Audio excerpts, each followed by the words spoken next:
adalah seorang wanita pada satu malam tu, dia tulis post di FB. Ni kisah benar minggu lepas. Bukan, minggu sebelum tu. Kadang-kadang Allah izinkan perkara tersebut berlaku kan. Saya baca, saya scroll FB sebelum tidur. Lepas tu saya tengok ada satu post. Post tu dia tulis begini. Orang perempuan lah. Saya tak sebutlah nama dia.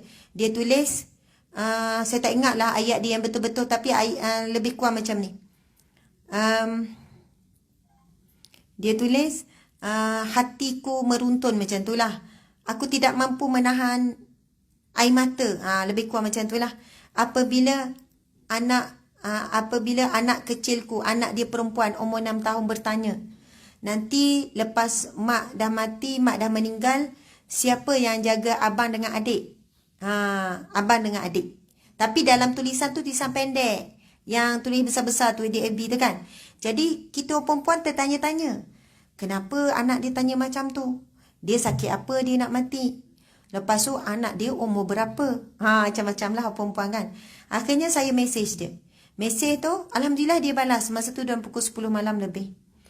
Saya mesej dia, dia pun tak perasan lagi saya. Sampai dah habis mesej barulah saya kata, perasan tak saya ni? Lepas tu dia kata, oh ustazah rupanya. Lepas dah bersetuju, saya nak pergi ziarah. Rupanya dia kanser, dah stage 4. Doktor bagi masa tak lebih 6 bulan. Dan sebelum tu kanser payudara, dah buang apa semua. Umur dia tak sampai 30, saya rasa umur dia 27-28 macam tu. Muda lagi. Lepas tu kanser tu dah merebak ke tulang. Bila kanser, dan kanser ni ada type dia kan. Ada yang aktif, ada yang maksudnya ada yang ganas istilahnya, yang sangat cepat. Jadi dia type yang ganas tu, yang cepat merebak, yang tidak boleh nak, walaupun kemo pun dia pergi merebak. Jadi doktor bagi paling panjang, paling lama tempoh 6 bulan. Begitulah. Lepas tu saya tanya duduk dengan siapa, suami mana, ibu tunggal, dah berpisah. Saya pun tanya duduk dengan siapa yang tolong jaga. Dia jaga mak dia yang lumpuh. Dan dia jaga adik dia yang OKU. Itulah. Maksudnya kadang-kadang orang yang diuji susah dengan kesusahan yang bertambah-tambah. Dahlah sakit, jaga mak yang lumpuh, jaga pula adik yang OKU. Lepas tu anak masih kecil. Sebab itu akhirnya saya kata boleh tak esok saya nak jumpa, nak pergi ziarah. Kebetulan memang ada kuliah. Dia duduk di Banting. Allah permudahkan, habis saya kuliah tu saya terus pergi jumpa rumah kayu yang buruk. Subhanallah, Allahu Akbar. Orangnya sangat tenang, sangat kuat. Masya Allah. Saya tengok anak dia, seorang 6 tahun perempuan, yang lelaki 8 tahun. Masya Allah. Rambut tu saya sampai-sampai saya tupan bilik air, tandas. Memang ada banyak sangat rambut yang bergumpal-gumpal. Dia kata anak dia terkejut menangis. Sebab anak dia selalu tolong. Sebab dia lepas kemo apa, dia sakit kepala apa semua kan. Anak dia kata yang dia tulis tu, sebab masa tu anak dia yang 8 tahun lelaki tu urut kepala dia. Sebab dia kata sakit sangat, tolong urut. Bila urut tercabut seketul. Tercabut bukan seorang dua, tercabut terus. Anak dia terus menangis, bertempik. Sebab itulah anak-anak dia tanya soalan tu. Subhanallah, Allah Akbar. Saya memang banyak dah habis air mata masa tu dengan cerita dia. Tapi yang saya nak kongsi ada kaitan dengan apa yang kita bincang hari ini. Iaitu tentang bab zikrullah. Wanita ni nama dia apa tak ingat. Anissa. Nama dia Anissa. Subhanallah. Dia kalau kita follow FB dia cerita tentang pesakit dia tu sangat jarang. Dan sebenarnya dia dah lama tak update FB. Tapi Allah izinkan setelah beberapa bulan dia tak update, masa itulah saya baca. Dan bila pergi ziarah, Allah mengajar kita banyak perkara. Sebenarnya hati kita yang keras ni, yang susah nak menangis, yang mudah nak merungut, yang rasa ujian Allah tu berat sangat, bila jumpa orang yang sakit seperti ini, terus kita rasa ujian kita timpa sebenarnya ringan. Dan kita jumpa orang yang hebat, orang yang tidak dipuji, tak dikenali oleh manusia. Lepas tu dia cerita pada saya. Dia kata, ustazah, kekuatan saya satu, zikrullah. Kekuatan saya istighfar. Dia wanita yang baik. Bagi saya wanita yang solehah, wanita yang baik, dengan pakaian yang baik, dengan ibadah yang kuat. Masa saya borak-borak dengan dia, datanglah seorang makcik umur 60 lebih. Rupanya duduk tak jauh daripada situ, macam tok saudara dia, orang jauh, umur 60 lebih kat 70. Makcik tu datang. Makcik ni memang tak kenal langsung saya. Dia tanya, kamu siapa? Ustazah ke? Sebab pakai tudung kan. Pakai tudung bulat kan. Saya ustazah. Dia pun kata, makcik suka jumpa ustazah ni. Makcik suka dengar ceramah tapi kod radio. Makcik pernah kod dengar suara saya, makcik ni. Radio Aikim tu dia dengar. Makcik tu pun cakap, ustazah, dia ni orang baik, ustazah. Tapi orang baik ni Allah uji ustazah. Suami ceraikan dia, dia sakit, anak ni. Saya ustazah kalau susah hati, saya cari dia. Makcik tu, orang tua yang tak ada kepentingan apa-apa. Dia datang tu cerita kebaikan wanita ni. Wanita ni. Dia kata dia ni sabar ustazah, dia hidup susah. Tengoklah rumah dia apa miskin. Itu hari ada orang tercicir beg. Dalam beg tu ada piti duit banyak, ada barang kemas.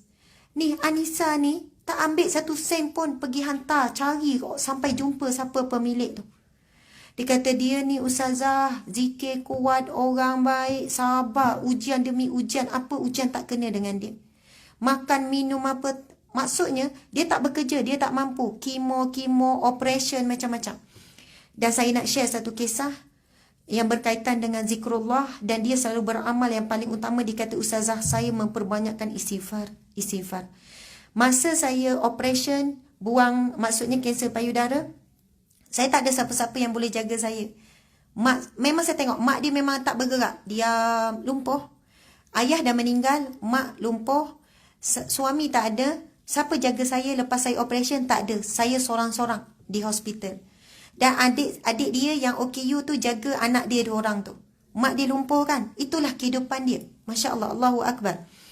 Kemudian dia kata, lepas operation. Sebelum operation kan kita kena puasa dalam 10 jam kan. Lepas operation, bila sedar ustazah, saya rasa teramat-amat sakit. Kedua, sangat dahaga. Sangat dahaga. Lapar dan dahaga. Tapi saya tak ada sesiapa yang boleh bantu untuk suapkan saya makan dan untuk berikan saya air. Masa saya sedar tu ustazah, di hadapan saya, ada suami, ada lelaki yang jaga isteri dia. Ada lelaki yang jaga isteri dia di depan katil saya. Ada air di sebelah meja. Ada air sebelah meja. Maksudnya, saya boleh kalau nak bangun untuk ambil air tu untuk minum. Dan ketika itu, saya sangat dahaga. Baru lepas operation, dan masa tu bius dah mula hilang, mesti akan datang rasa sakit. Dan saya tengok nurse sibuk, masing-masing pun ada orang teman. Kecuali saya, tak ada orang bersama dengan saya. Saya memang tak ada sesiapa boleh jaga. Dan saya tengok air, saya menangis sebab saya terlalu dahaga. Saya sangat mengharap ada orang datang dekat ke apa ke untuk beri bantuan. Dan kenapa saya tak bangun ustazah? Sebab depan saya ada lelaki yang sedang jaga isteri dia. Kalau saya bangun saja, aurat saya akan ternampak.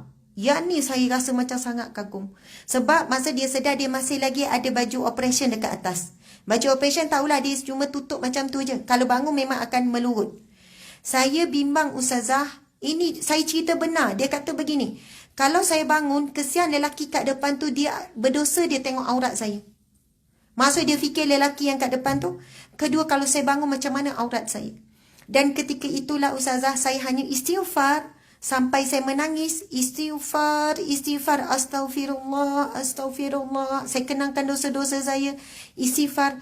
Subhanallah ustazah. Tak berapa lama setelah itu, saya hilang dahaga.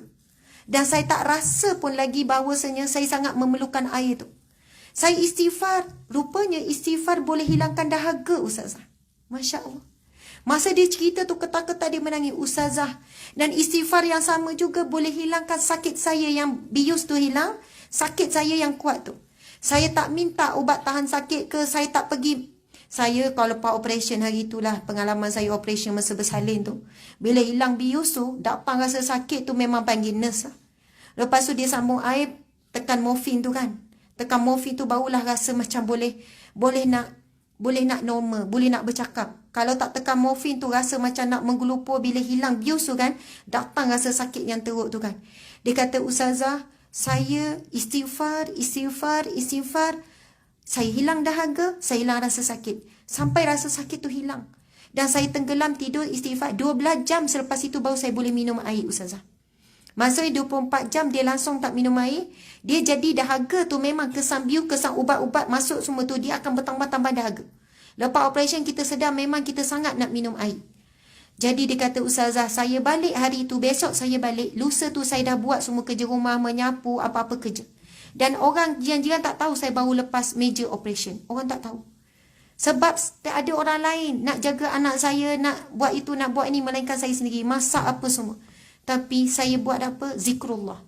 Zikir, dia kata. Sebab itu bila kita ziarah orang sakit seperti ini, sebenarnya kita dapat banyak ilmu. Kita banyak kesedaran. Saya kata, ya Allah, mahalnya Allah nak bagi nikmat zikir, kemanisan zikir kepada Anissa. Tapi Anissa perlu menempuh ujian demi ujian. Daripada ditinggalkan suami, lepas tu sakit, kanser. Mula-mula kanser payudara, lepas tu pergi kanser tulang, lepas tu doktor bagi sekian-sekian. Nak sampai tahap rasa manisnya istighfar tu. Yang mana istighfar tersebut boleh menghilangkan rasa sakit.